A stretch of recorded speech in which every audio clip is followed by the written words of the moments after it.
everyone, this is Larry. Welcome back to TodayIFeelLike. I have had the Canon R5 for about 6 months now, and well, I haven't really shot many time lapses with it, and so I decided to go out and shoot a couple of time lapses and see if I like the time lapse photo setting or the time-lapse video settings better. So let's jump into it. I'll show you what my settings are for each, and then I'll show you what the end result looks like for both shooting it with photos and with videos. So let's jump into it, and here we go.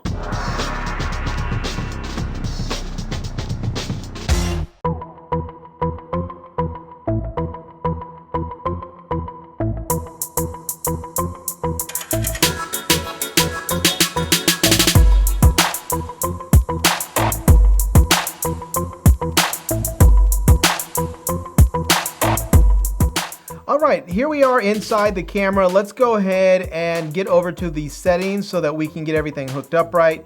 And we're gonna go ahead and start here on the first tab, which is the camera tab. And we're gonna move over from 1 over to 6 here. So we're gonna go over to 6 until we get to where it says interval timer. And that's what we want. You can see right now it's disabled. We're gonna go ahead and click on enable. Now mind you, this is in the photo mode of the camera. So we're gonna go ahead and click enable. And now you're gonna see that it already shows me what my settings are right now. And it's showing that I have a 2-second interval with unlimited shots. And if you wanna change this, we're gonna go ahead and click the info button on our camera. And now we can go ahead and change this, and we can make our interval just very, very long. We can have them all the way from like 99 minutes or hours, I think that is. And then you can go over to the minutes there, and you can again have that to all the way to 59 minutes and anywhere in between. And then you can come over here and you can go to the seconds, and you can change the seconds anywhere from 1 second. Actually, you can go all the way down to 0, and you can go all the way up to 59 seconds there.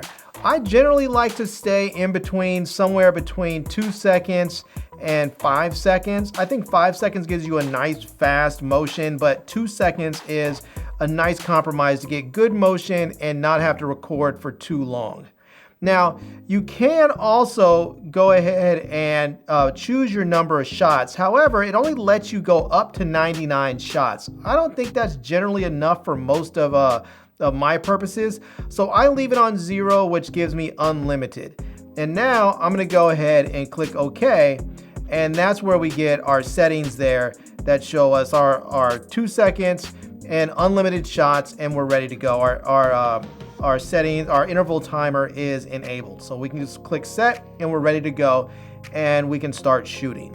Now, to show you the video settings, unfortunately, I can't actually record those settings with the camera because Canon has some weird thing with the HDMI output. I can't actually show you the interval settings in video mode. So I'm gonna go ahead and just record it with my camera and show you what those settings are. And then we're gonna take a look at the 2 different time lapses, what it looks like with video and what it looks like with photo. All right, so here we are now in video mode on the camera, and we can see my settings. I have it set to 8K, 23.98 or 24 frames a second IPV, but we wanna get over to our interval timer or time-lapse settings. So we're gonna go ahead from this first menu, we're gonna move over to number 5 on the list there, and you can see where it says time-lapse movie. And right now it's disabled, so we wanna enable it. So we're gonna go ahead and click the set button there. And now we're gonna go ahead and click it again where it says disable, and we're gonna move this to enable so that we can enable it. Now we can have access to all the various settings that we wanna change. So right now you can see here it's set to intervals at 2 seconds, but you can change that. And again, you can have the same settings. You can go ahead and make that 99 hours, or you can go ahead and make it, you can have the minutes that go to 59 minutes, and you have the seconds that can go down and go up. You can go to 59 seconds, or you can go to 0 or 1 or 2. So you can do that. And the nice thing about this is when you have your interval settings set up in the video mode, you'll notice here that there's times on there. It'll show you 15 minutes, basically, or 14 minutes and 58 seconds is going to give you 15 seconds of video. And that's really, really nice. So when you come down here and you see here that it says number of shots, right now it's set to 450. You can change your number of shots. And let's say that I want to choose, let's say I want to change this and I want to go up to 800 shots. Let's say I just want to go to 800 and I'm going to move over and I'm going to drop it down to 800 shots exactly.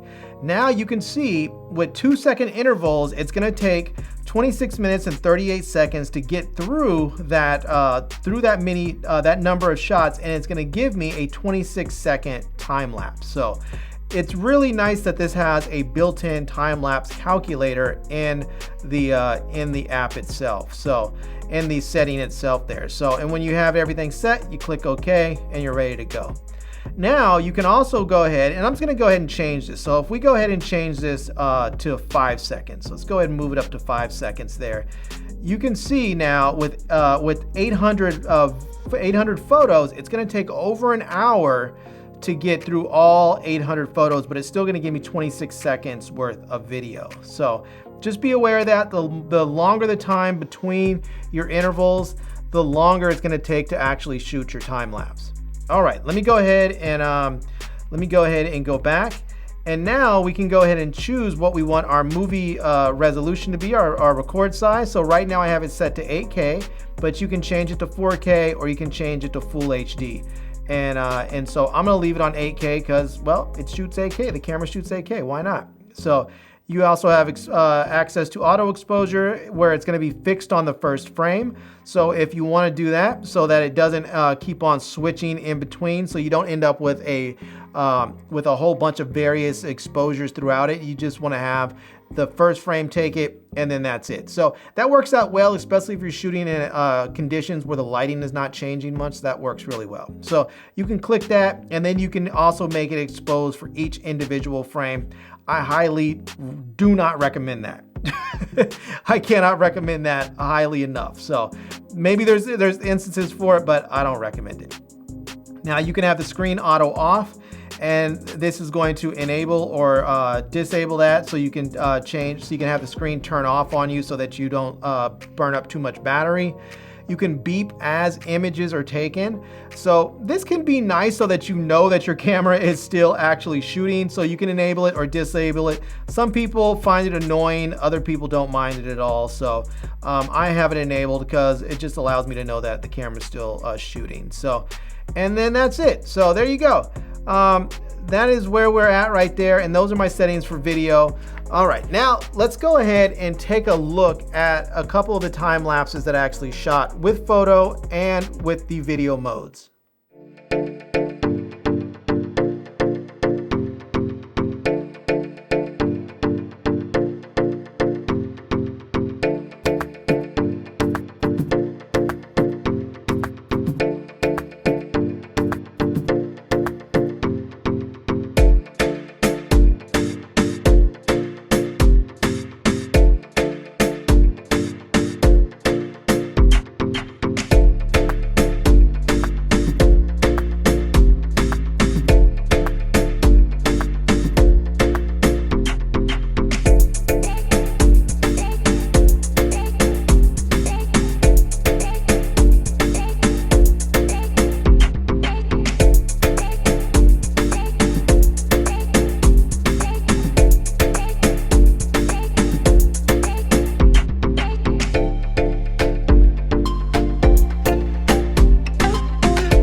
So we were able to see a few time lapses there, and the first one that we saw was a 1 second interval time lapse with photos, and the next one was a 2 second interval time lapse with photos. Now after that I switched over into video mode and I had a 2 second interval time lapse and with video, and then the last one was a 5 second interval time lapse with video. Now what I will say is that I think the photos look a lot better. Just the way that it plays out is much, much smoother. I am not really pleased at all with the video time lapse.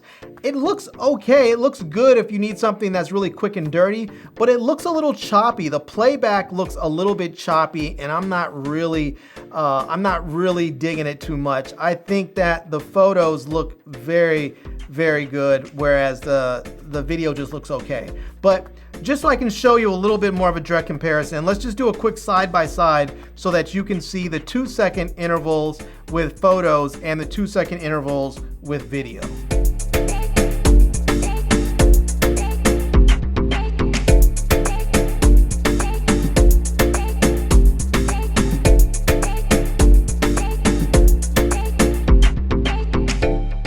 Well, there you have it. Maybe you see what I see, which is that the 2-second interval time lapse with photos seems to play back and look smoother than the 2-second interval time lapse with video. Now, I kind of wish I would have shot a 5-second interval time lapse with photos, because I think the 5-second interval time lapse looks better with video than the 2-second interval time lapse with video, but I would really like to see how that 5 seconds looks with photos, because it looks so good with 2 seconds. I can only imagine what it looks like with 5 seconds. So anyways, there you have it. Those are my settings. That's what you can expect from the photo versus video using the Canon R5 with the various time-lapse modes. I hope this helps somebody out there in the universe. If it did, great. If it didn't, well, it was still fun for me, and I hope you enjoyed the video. So there you have it. I'll leave links to everything, including the camera, down below in the video description. I'll leave links to my Amazon page and all my social media contacts as well.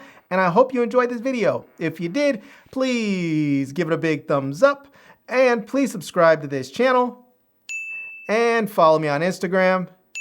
And I am Larry with Today I Feel Like. Thanks for coming back to see me. Come back and see me soon. And until next time, love, peace, and hair grease. Peace.